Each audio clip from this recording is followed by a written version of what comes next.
Mayo 13. Primera de Samuel 14. Versión Dios habla hoy. Hazaña de Jonatán. Cierto día Jonatán, el hijo de Saúl, dijo a su ayudante: Ven, crucemos el río y ataquemos al destacamento filisteo que está al otro lado. Pero Jonatán no dijo nada de esto a su padre, que había acampado en el extremo de una colina y estaba debajo de un granado, en un lugar donde trillaban trigo, acompañado por una tropa compuesta de 600 hombres. El encargado de llevar el efod era Ahías, que era hijo de Ahitub y sobrino de Icabod, el hijo de Fines, y nieto de Elí, el sacerdote del Señor en Silo. La gente no sabía que Jonatán se había ido. Mientras tanto, él trataba de llegar hasta donde se encontraba el destacamento filisteo. El paso estaba entre dos grandes peñascos, llamados Bosés y Sene, uno al norte frente a Micmas y el otro al sur, frente a Gilbeá. Y Jonatán dijo a su ayudante: Anda, vamos al otro lado, hasta donde se encuentra el destacamento de esos paganos.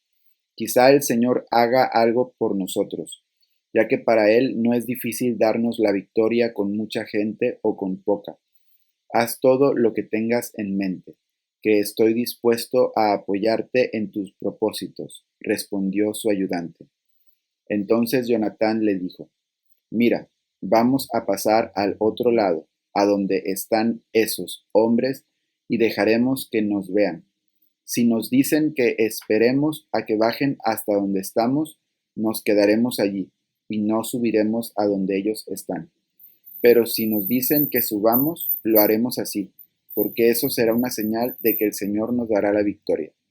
Así pues, los dos dejaron que los filisteos del destacamento los vieran. Y estos, al verlos, dijeron: Miren, ya están saliendo los hebreos de las cuevas en que se habían escondido. Y enseguida les gritaron a Jonatán y a su ayudante: Suban a donde estamos, que les vamos a contar algo.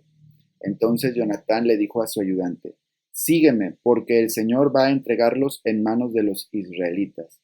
Jonatán subió trepando con pies y manos, seguido de su ayudante, a los que Jonatán hacía rodar por tierra. Su ayudante los remataba enseguida. En este primer ataque, Jonatán y su ayudante mataron a unos 20 hombres en corto espacio. Todos los que estaban en el campamento y fuera de él se llenaron de miedo. Los soldados del destacamento y los grupos de guerrilleros también tuvieron miedo. Al mismo tiempo hubo un temblor de tierra, y se produjo un pánico enorme. Los centinelas de Saúl, que estaban en Gibeá de Benjamín, vieron a los filisteos correr en tropel de un lado a otro. Entonces Saúl dijo al ejército que lo acompañaba: Pasen revista para ver quién falta de los nuestros.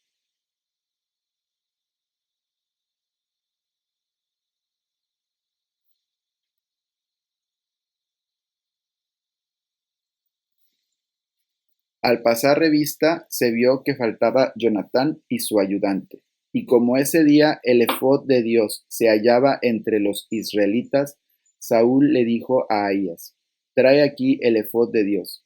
Pero mientras Saúl hablaba con el sacerdote, la confusión en el campamento filisteo iba en aumento. Entonces Saúl le dijo al sacerdote: Ya no lo traigas. Enseguida Saúl y todas sus tropas se reunieron y se lanzaron a la batalla. Era tal la confusión que había entre los filisteos que acabaron matándose entre sí. Además, los hebreos que desde hacía tiempo estaban con los filisteos y habían salido con ellos como parte de su ejército, se pasaron al lado de los israelitas que acompañaban a Saúl y a Jonatán. Y cuando los israelitas que se habían refugiado en los montes de Efraín supieron que los filisteos huían, se lanzaron a perseguirlos y a darles batalla. El combate se extendió hasta Betabén, y el Señor libró a Israel en esta ocasión. Juramento de Saúl. Sin embargo, los israelitas estaban muy agotados aquel día, pues nadie había probado alimento, porque Saúl había puesto al pueblo bajo juramento diciendo: Maldito aquel que coma algo antes de la tarde, antes de que yo me haya vengado de mis enemigos. y el ejército llegó a un bosque donde había miel en el suelo. Cuando la gente entró en el bosque, la miel corría como agua, pero nadie la probó siquiera, por miedo al juramento.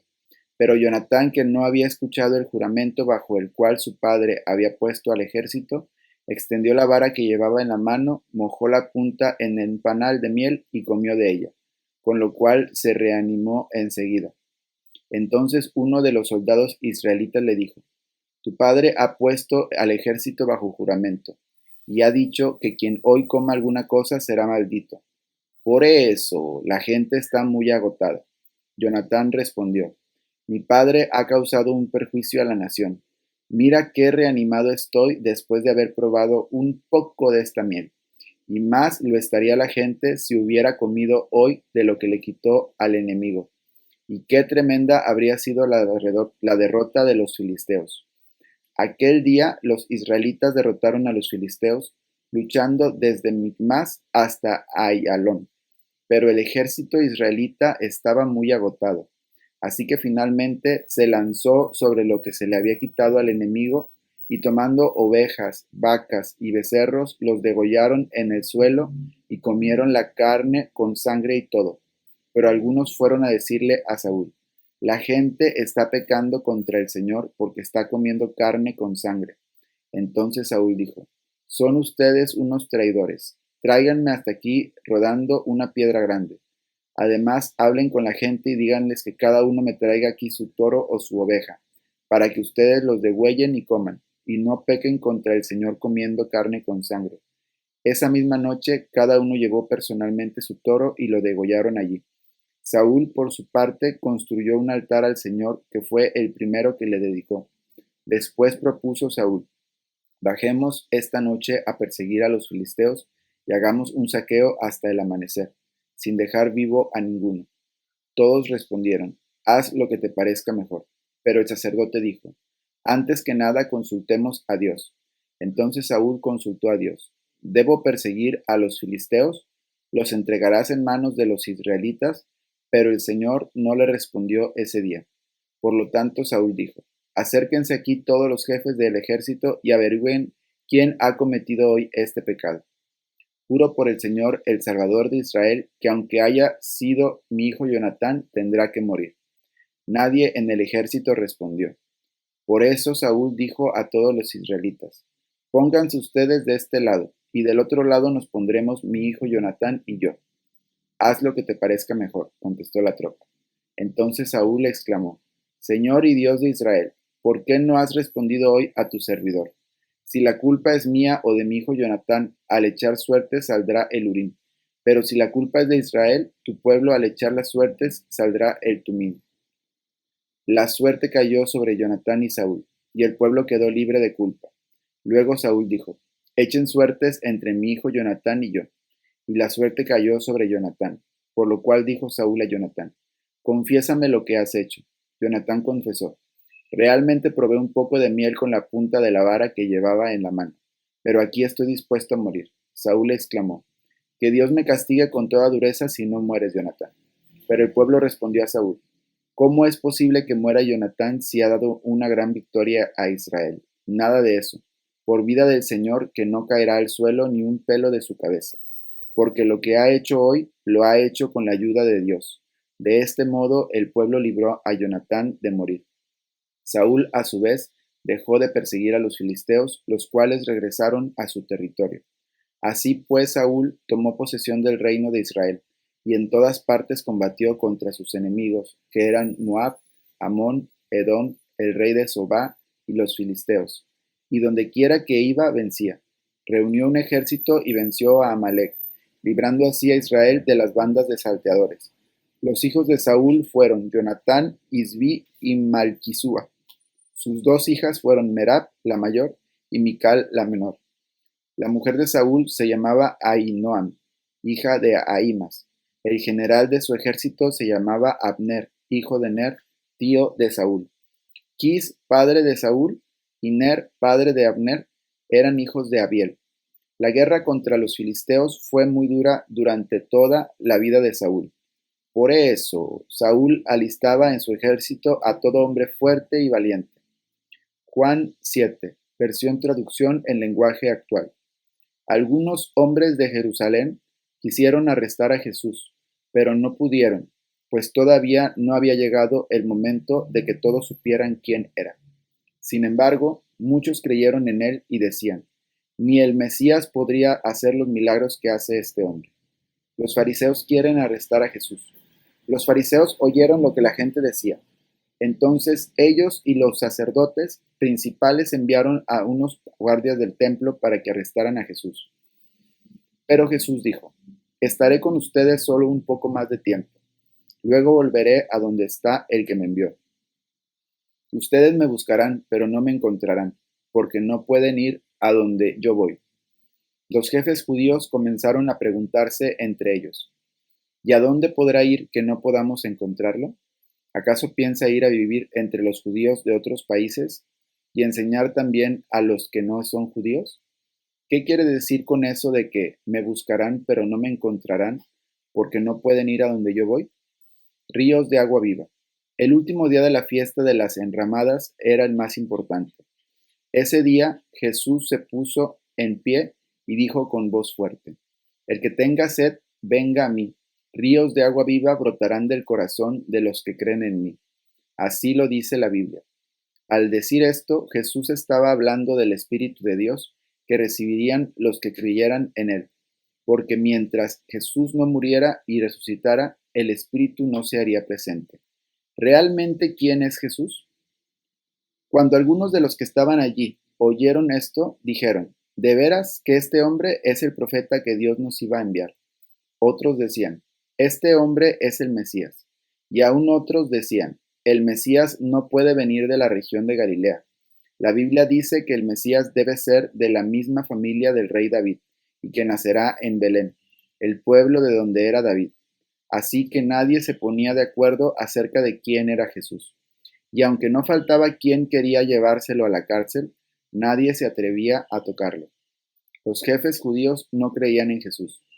Los guardias del templo regresaron a donde estaban los sacerdotes principales y los fariseos, quienes les preguntaron, ¿por qué no trajeron a Jesús? Los guardias contestaron, nunca ha hablado nadie como lo hace ese hombre. Los fariseos les dijeron, ¿también ustedes se han dejado engañar? ¿Acaso ha creído en él alguno de nuestros jefes o alguno de los fariseos? Los que creen en él no conocen la ley de Moisés, y por eso Dios los castigará. Allí estaba Nicodemo, el fariseo que una noche fue a ver a Jesús y les dijo, según nuestras leyes no podemos condenar a nadie sin antes escucharlo. Ellos le respondieron, ¿también tú crees que de Galilea puede salir algo bueno? Estudia la Biblia y verás que de allá no ha venido ningún profeta.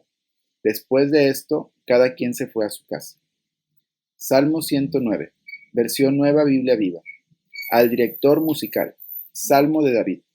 Oh Dios, alabanza mía, no te quedes callado. Los malvados me calumnian y dicen mentiras.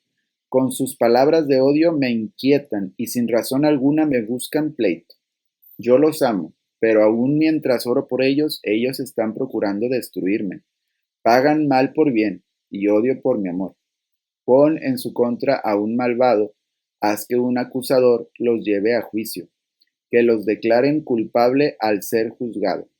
Considera pecado sus oraciones. Que sus años sean pocos, que otro tome su lugar. Que sus hijos queden huérfanos y viuda su esposa. Que sus hijos anden vagando como mendigos. Que los echen de su hogar en ruinas. Que los acreedores se apoderen de todas sus propiedades y los extraños tomen cuanto ha ganado. Que nadie sea generoso con ellos, que nadie se apiade de sus hijos huérfanos, que mueran sus descendientes, que en una sola generación desaparezca su apellido. Castiga los pecados de su padre, no olvides el pecado de su madre. Piensa continuamente en los males que han hecho y arranca su nombre de la memoria de los hombres, porque no quiso hacer el bien a otros, persiguió hasta la muerte a pobres, a necesitados y a los quebrantados de corazón. Se gozaba en maldecir al prójimo, maldícelo tú ahora. Nunca bendijo a otros, no lo bendigas ahora. La maldición es parte de él como sus vestidos, o como el agua que bebe, o como los manjares que come. Vuélvanse ahora esas maldiciones contra él, y que sean parte de él como la ropa, que lo aprieten como su cinturón. Así sea el castigo del Señor sobre mis enemigos, que me calumnian y me amenazan de muerte. Pero tú, Señor soberano, trátame bien por causa de tu nombre. Líbrame porque tú eres bueno y fiel, porque soy pobre y estoy necesitado, y mi corazón está lleno de dolor. Me estoy desvaneciendo como una sombra cuando anochece. Estoy cayendo como un saltamontes al que se le sacude con facilidad, y la piel se me pega a los huesos. Soy símbolo de fracaso para toda la humanidad. Cuantos me miran menean la cabeza. Ayúdame, Señor y Dios mío. Sálvame por tu gran amor.